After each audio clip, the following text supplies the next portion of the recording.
What's the goal here? What do I do here? What's the goal here? What's the goal? What is the goal here? What's the goal here? Where do baby trucks come from? Well, that's a problem. For a long time in Carpoon, the objectives kind of flew by the screen and couldn't really be read. This is kind of a problem for a game, and one thing I found while demoing a game is that it's best that if I'm not explaining what's going on, that the player figures it out on their own. And really something I wish I learned earlier, to keep my mouth shut and just learn from the feedback and know what to adjust later. So the objective for this milestone, that's maybe the second last milestone for releasing the game, was to better show the objectives. So here you have a look at what I had beforehand. And even at one point I added a small image, but it went by so quickly it didn't really matter. With the game, ideally it's best if the player can figure it out without the game developer there. This objective was so I don't have to say anything at the demo, hopefully. Hopefully it's just clear for players and that I can pick up any cues that's being unsaid by them as to what they might be having difficulty with. Now, the ultimate case of being good at this was when I played Oberdin in front of Lucas Pope, and he just didn't say a word. And I was kind of looking at him, trying to get clues. I had the misfortune, though, of coming up to the demo maybe as someone dropped their controller instead of resetting it. And he just watched, maybe in pain. Now, if a player is stuck and you do want to answer, you can say, what do you think you should do? About half the time I find they're on the right track with the Carpoon. So here we are on the new build. Now, after hitting the play button, there's a hold down the right trigger screen to kind of indicate to players they have to harpoon the car. And I made it so it goes back until they hold it down for a certain amount of time to kind of drive the point home. You can skip it. There's an option in the settings to disable it.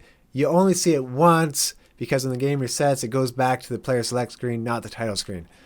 That wavy text I did to save time. That's actually a $2 script. I think I'll put the link in the description below for what it was. I think it's called Nox Outlines or something. Very handy instead of spending hours making it. So here we are. Let's dive into the main player select screen. Let's see, there's a start button. I'll touch on that later. We'll go through a few different screens here. For versus, it's got a different background color. Try to make it obvious what it is. That was a common question I had about people going, is this versus or co-op for friendly mode? And it's like, well, I really don't tell them to, obviously. And there's also an icon on the bottom left now. If I duck down, you can kind of see it there. And this is one of the graphics I made earlier in the year, but just ran out of time to implement. I actually had a third frame of animation in there before. That one, John recommended for me to just get rid of it, keep it simple. And yeah, it seems to work out well. So for co-op, it's a little bit different. And we'll go to Volcarnage Island because that's different objectives. There's the claw in that one. This one doesn't animate when you hold the right trigger. Only the rope one does. For baby trucks or truck lanes, I noticed how the settings, it does take a bit longer now, so you can't just randomly harpoon and change it when going through the settings. So if we go to the stock taker mode, I love this art the most. I think this is the last one I did. I'll probably make it a shirt. I don't know if anyone would ever buy it, but I'll make it and wear it. Last truck standing wins. Protect your truck lanes. Maybe the truck lanes text is a little small, but this one I also kind of split up the animation so it's not just 2 frames. I kind of alternate through them for the eyes to look back and forth, and the little sleeping bubble on the truck. So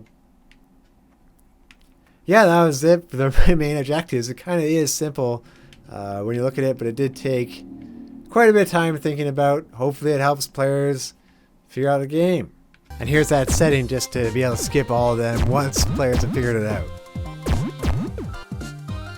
For these, I used the new handy state machine setup that's in Gamemaker, thanks to Yerk for pointing that out. And it's more convenient because instead of having a bunch of scripts everywhere, you can kind of put scripts only for that object in the create event, keeping it in one place. I think I'll be doing this moving forward.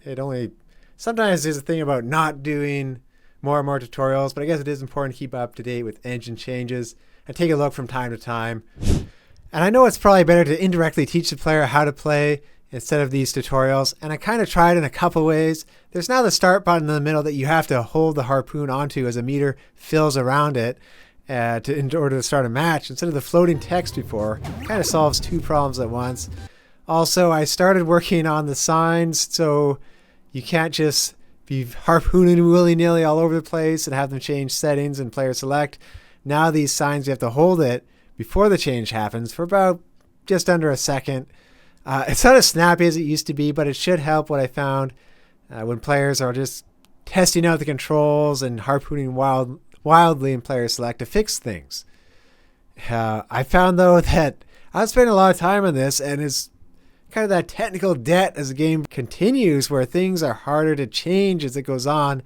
And really going back to lessons that I got from the Matt Hackett book, How to Make a Video Game All by Yourself, and really sort of explaining this. Highly recommend this book, because it sort of makes you think as a producer too.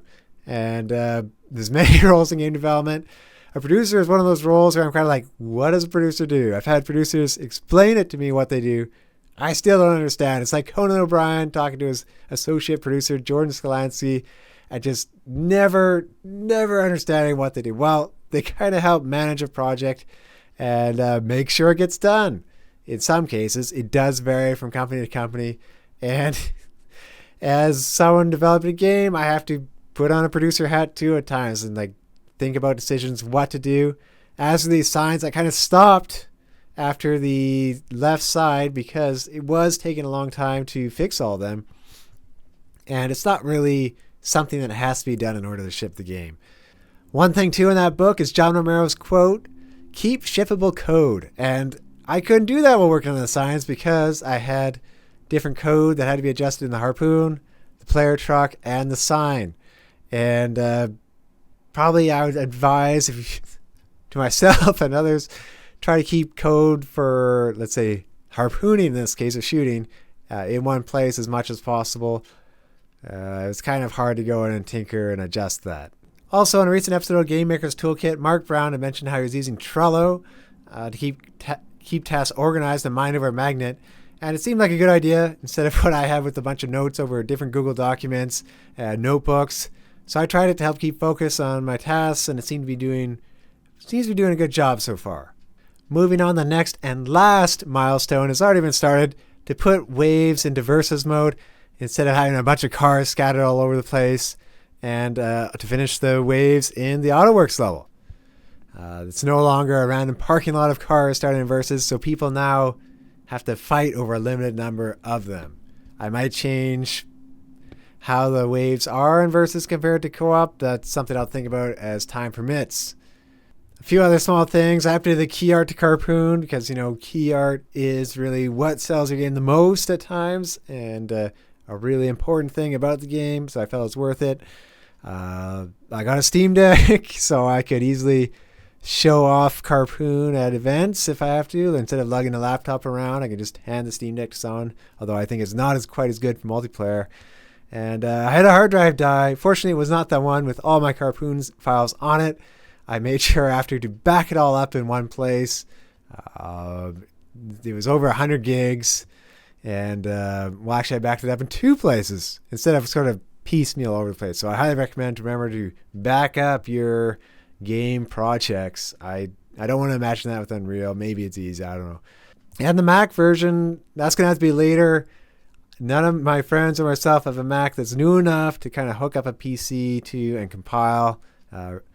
It's just one of those things that I can create a virtual machine for, but it'll just take time.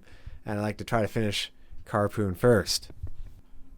Well, thank you so much for making it to this point. May type meep meep in the comments if you did. Wishing you the best in achieving your goals 2024, especially in different creative endeavors. If you're working on a game, we do have a Carpoon Discord that we do play testing in, because it's always important to give and receive feedback. And I'm very excited to get through another milestone. Hopefully I'll be seeing you soon with the next one. Goodbye.